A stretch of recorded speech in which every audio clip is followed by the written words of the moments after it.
The film starts with a boy named Marcus, who is being taken away by the police. We see a lot of sadness on his face. At the same time, his mother and sister are also there, deeply saddened by his departure. Here, Marcus's sister, Billy, begins to narrate their story. She shares that their family has been living in the city of Salem, America, for many years. The history of this city, Salem, is very dark and eerie because in the 17th century, many witch trials were conducted here. Innocent women were killed as witches, and the city is haunted by its grim past. Billy explains that she lives with her mother and two brothers. One of them is Marcus, who has been taken away by the police, and the other is her younger brother. Their lazy uncle also lived with them. The story then flashes back to the past, where we see Billy's two brothers on their way home by bicycle. Her younger brother hears some noise coming from the jungle. Following the sound, he reaches a house that looks like a ruin.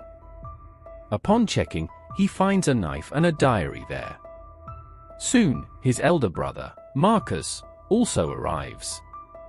Seeing these two items, Marcus quickly snatches them from his brother's hand, understanding that the house must belong to a madman who left these things here. He tells his brother to leave immediately, and they both head home. On the way, two girls start talking about their sister, Billy. Marcus ignores them, but his younger brother starts fighting with them. When they start speaking ill of Billy, Marcus also gets angry and joins the fight. Seeing this, his younger brother becomes happy, realizing that Marcus loves their sister as much as he does. When they reach home, Marcus's younger brother hears the noise again. Checking his bag, he finds the same knife they discovered in the ruins. Shocked, he wonders how the knife got into his bag, as they had left it behind. Seeing the trouble on his face, their uncle asks what is in the bag. The child refuses to answer and says there is nothing in the bag. Meanwhile, Billy argues with her mother, insisting she wants to go to a party with her friend. Her mother refuses, saying Billy needs to take care of her brothers. Billy continues to insist, but her mother scolds her, saying she cannot leave the house. Billy's brothers come home, and she and Marcus get into an argument. Their mother scolds Billy again and leaves for work. Billy's younger brother hears the strange noise once more. Surprisingly, only he can hear it. Worried, he goes to his room and starts cleaning the rusty knife, which looks very old. It is inscribed with the words, "I will play a game." As soon as Billy's brother touches the knife, he sees strange visions from the past, filled with corpses and blood of women, seemingly from the 17th century. He begins to see the women clearly and how they were killed, believed to be witches. Someone then comes to his door, interrupting him from reading the lines on the other side of the knife. The knife seems cursed. Marcus's brother starts hearing a voice and behaving strangely, doing exactly what the voice instructs. Marcus enters the room and invites his brother to watch a movie with him. They join their uncle, but Marcus's brother's behavior remains odd. Billy's friend and their uncle arrive, and there is another argument about the party. Their uncle reminds Billy that their mother forbade her from leaving the house. Marcus's brother insists they all stay inside to play a game. Marcus finds his brother's behavior and speech increasingly alarming. He tells his brother that he and Billy will only be at the party for 2 hours and urges him to play a game with their uncle instead. Angered, Marcus's brother demands they play his game first. Their uncle tries to leave, but Marcus's brother angrily insists he sit down and participate. He explains the game's rules, making everyone repeat after him, "I will play and I will not quit." Marcus's brother then takes out the knife, and Marcus quickly snatches it, sensing something is wrong. Billy, worried about her brother, reluctantly leaves for the party, reassured by Marcus that he will take care of everything. Meanwhile, Marcus's brother, now under the spirit's control, forces Marcus to read the words on the knife. As Marcus reads, he sees the same terrifying visions and faints. When he regains consciousness, his younger brother, seemingly normal, says he and their uncle helped him to bed. Later, when his younger brother is asleep, Marcus quietly takes the knife and starts to leave the room. His younger brother wakes up and begins to follow him, curious to see what Marcus is going to do. Marcus had locked himself in the bathroom. While standing in front of the mirror, he sees a boy's spirit with a cross mark on his forehead. Seeing this, Marcus also makes the same cross mark on his forehead with a knife. The spirit that had previously possessed his younger brother had now taken control of Marcus. His brother, worried about Marcus, tells him to open the door. When Marcus opens the door, his brother is terrified to see him in such a state. He runs to their uncle and tells him everything. When they return, Marcus goes outside with a knife and rope. He ties the rope to a tree outside the house and sets a trap. The spirit inside Marcus tells the uncle that he wants to play a game called Hangman. The uncle tries to avoid him and approaches to see what has happened to Marcus. As soon as he gets close, the spirit inside Marcus gets angry. Marcus puts a rope around the uncle's neck and attaches him to the tree trunk. He then pulls the rope, taking the uncle's life. At the party, Billy is talking to her friend, expressing her desire to leave the city.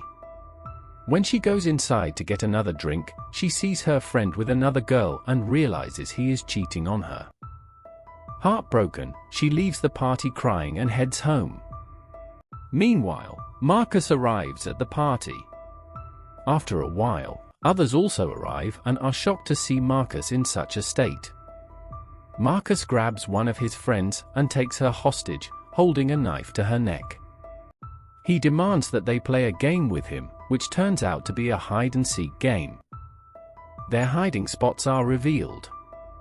On her way home, Billy meets her younger brother, who tells her that a spirit has possessed Marcus and that he killed their uncle. Initially, Billy doesn't believe him, but then her scared friend arrives and confirms Marcus's behavior. Billy realizes her brother was telling the truth and decides they must save Marcus. Billy's younger brother suggests they find a way to free Marcus from the spirit. He tells them about the ruins where he found the knife and diary, believing there might be something in the diary about how to free the spirit. The spirit in Marcus is merciless, killing everyone at the party one by one. He pushes someone off the roof and attacks others with a knife. Billy, her brother, and her friend go to the ruins and start reading the diary. They learn the truth about Salem City. In the 17th century, some people wrongly accused an innocent woman of being a witch and wanted to punish her by killing her. The woman and her younger son, Daniel, were bullied and harassed. When the townspeople tried to burn the woman alive, Daniel ran away with his mother to the jungle and started living in the ruins. After a few days, some people found them and began harassing Daniel, carving a cross on his forehead with a knife. Billy is shocked to read all this and becomes nervous, unable to continue reading. Then, the spirits of innocent girls, including Daniel's mother, appear before her. They were also killed by the witch hunters and urge Billy to read the diary. The diary reveals that the children killed Daniel with the same knife used to mark his forehead. They played games in front of his dead body. Daniel's mother, heartbroken by her son's death, began worshipping the demon Satan and became a witch to take revenge. She made a knife from Daniel's bones to bring him back as Satan. Daniel returned as Satan and killed all those people. Whoever plays the games and loses is killed, but the last survivor is called the winner. Billy asks Daniel's mother's spirit if they can survive by defeating Daniel in the games. The spirit laughs loudly and disappears. Billy tells her brother and friend that they must play the game with Daniel to save Marcus. They decide to play the torch game because her younger brother is good at it. Whoever gets hit by the torchlight is out of the game. When they reach home, Billy's younger brother tells Marcus he wants to play the torch game with him, and Marcus agrees. As the game starts, Billy's brother searches for Marcus with his torch, having turned off all the lights in the house. Suddenly, he hears footsteps and finds Marcus. When he shines the light on Marcus, his feet start burning badly, as the children had tried to burn Daniel. Marcus is in pain, and his brother can't bear to see him suffer, so he removes the torchlight. Taking advantage of the moment, the spirit inside Marcus runs away. Billy, her brother, and her friend search for Marcus and see blood dripping from the roof, which is Marcus's. They throw torches at him, causing him to burn again. Billy, saddened by her brother's pain, removes the torchlight. Marcus falls from the roof, injured. When Billy checks on him, Marcus attacks her friend with the torch, causing her to burn badly. Billy attacks Marcus with the cursed knife, causing him to release her friend. Billy, her brother, and her friend hide. Billy's brother explains that the knife, made from Daniel's bones, is the source of his spirit. They can end the curse by destroying it. Marcus finds them and uses his strength to lift his younger brother into the air. Billy, angry, writes on the knife, causing Daniel's spirit to leave Marcus's body and possess her.